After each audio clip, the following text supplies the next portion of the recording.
Merry Christmas, everybody. This is your December market update for the Greater Vancouver real estate market. Now, we're looking at the November numbers where the sales activity remains subdued in Greater Vancouver as we close out the year. Buyers are tepid, they're not eager to write offers, and they're looking to negotiate, but can you blame them? Sales activity remains historically weak. In the month of November, sales across Greater Vancouver totaled 1,624. That's 54% down from November 2021, and that marks the third slowest November in 2 decades. Now, this should not be surprising given the rampant surge in interest rates this year. As of this recording, the Bank of Canada has increased rates another 50 basis points, bringing the overnight rate to 4.25% or 400 basis points of increases year to date. Now, according to Macquarie research, this is the sharpest calendar year of rate hikes on record going back to 1936. The recent 400 basis points move up in interest rates is blowing up highly indebted household balance sheets. So let's look at a few examples. If you had a $500,000 mortgage over 25-year amortization at 1.5% interest rate, that would be $2,000 a month. Now, that same $500,000 mortgage over a 25-year amortization at 5.5 interest rate leaves you with $3,052 a month. If that was $1 million mortgage with the same figures, you'd be looking at just under $4,000 for the 1.5, and at 5.5 mortgage rate, that's going to be $6,104 a month. In other words, many mortgage holders are going to have to aggressively start trimming their discretionary spending. This is the demand destruction the Bank of Canada was hoping for. Inflation is going to come down. Give it time. It's already happening if you look close enough. The 3-month annualized rate of inflation is now running at 3.7%.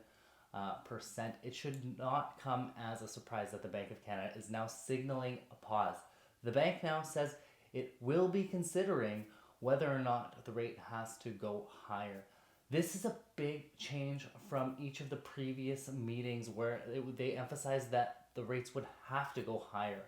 So it's worth emphasizing here that a pause does not mean a pivot. An overnight rate paused at 4.25% and a prime rate of 6.45% is not good news for housing. Your typical mortgage hovers between 5.5 and 6%, equating to at least a 30% reduction in purchasing power. So purchasing power has been obliterated and prices are falling, albeit not enough to offset the rise in mortgage rates. Prices have now declined on a year-over-year basis for the first time since January 2020. And when you look at it through this lens, it's not hard to figure out why sales volumes have collapsed. The bid to ask spread has widened dramatically. Sellers have been reluctant to slash their prices, and low inventory levels are supporting prices. So if we go back 10 years, this November marked the second lowest inventory levels.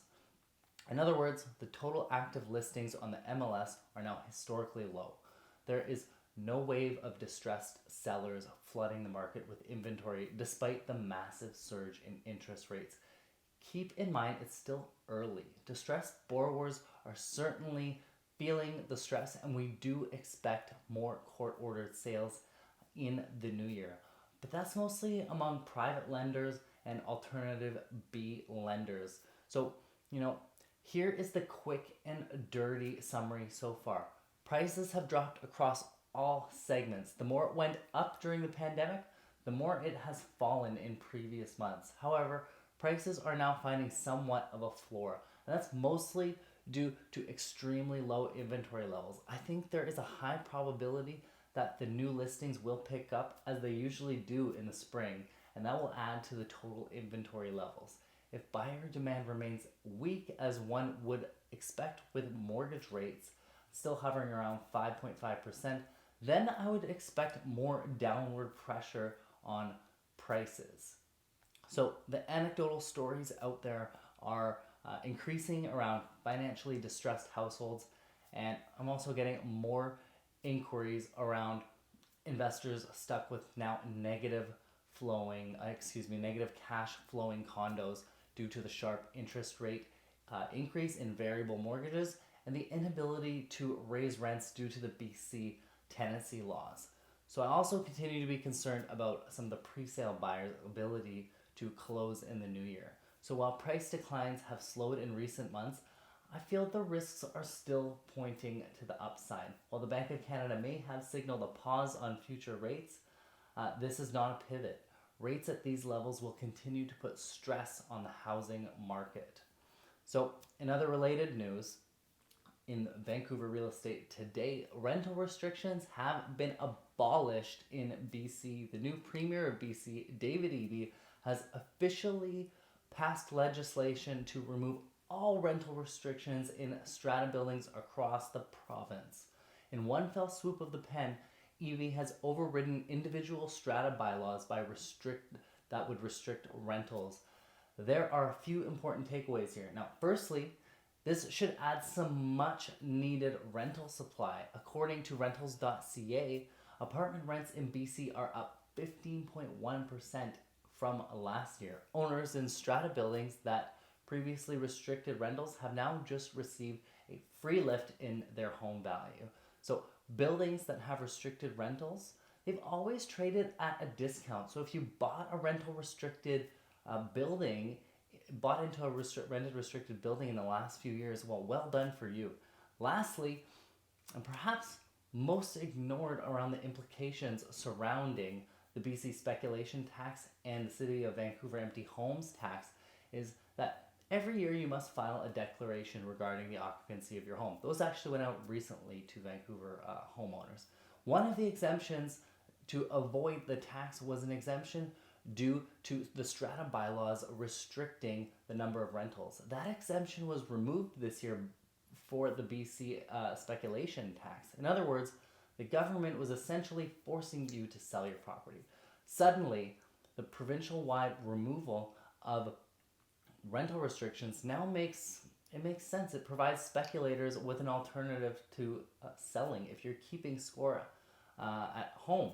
The City of Vancouver empty homes tax still has a rental exemption. However, I would imagine this will no longer be an eligible exemption in 2023 and will now prompt a number of secondary homes onto the resale market in the new year. So if you're confused about all these taxes, you should be. Call a tax lawyer. The resounding message from all levels of government is this: live in your real estate or rent it out. If you are here to park cash, we will tax you. Now let's move into the mortgage pain. In a research paper released this past month, the Bank of Canada has noted that about 50% of all variable mortgages with fixed payments, not just pandemic borrowers, they have reached their trigger rate. And this was before the most recent 50 basis point rate hike. So this represents about 13% of all mortgages outstanding. Let's not forget that 13% figure does not include variable rate mortgages with floating payments. So according to CIBC, most originations are now falling by close to 30% on a year-over-year basis. And I estimate that in 2022, the rapid rise in mortgage rates directly and immediately impacted about a quarter of borrowers. And I estimate that before the pandemic, no less than, let's say, a third of investors were in negative cash flow territory. So given the tightening in monetary policy that has occurred since then, and the additional rate hikes that are still forthcoming, that negative cash flow position is certainly broader and deeper than it was pre-pandemic. In other words, we pulled a lot of demand forward. A hangover was inevitable. But when you suddenly add a 400 basis point move in mortgage rates in less than a year, it becomes a lot of collateral damage. We're increasingly seeing stories of investors eating big monthly losses as interest payments on their mortgages surge higher, and an ability to pass along those costs in rent-controlled provinces like BC and Ontario. So for some, there are very few options but to sell. For others who can hold out, it should not be forgotten that an estimated 700,000 individuals are entering Canada in 2022, and that includes new immigrants, foreign students, non-permanent residents, and newcomers from Ukraine on a special 3-year visa. So despite the destruction of some mom and pop landlords, I suspect we'll still be talking about housing crisis 5 years from now. So stay safe out there, and I will see you next year. This is Josh Kepke with McDonald Realty. And hey, if you are looking for a new home or looking to find out the value of your home that you're living today or that you have as an investment, go to VancouverRealEstateToday.ca. It's a great resource to search for homes in your community or another community that you're interested in. Don't forget to follow me on Instagram at Josh Kepke. And if you're watching this on YouTube, be sure to click the bell, like and subscribe, do all the stuff. It can also be found on Facebook, Vancouver Real Estate Today. Thank you, and I will see you in the new year.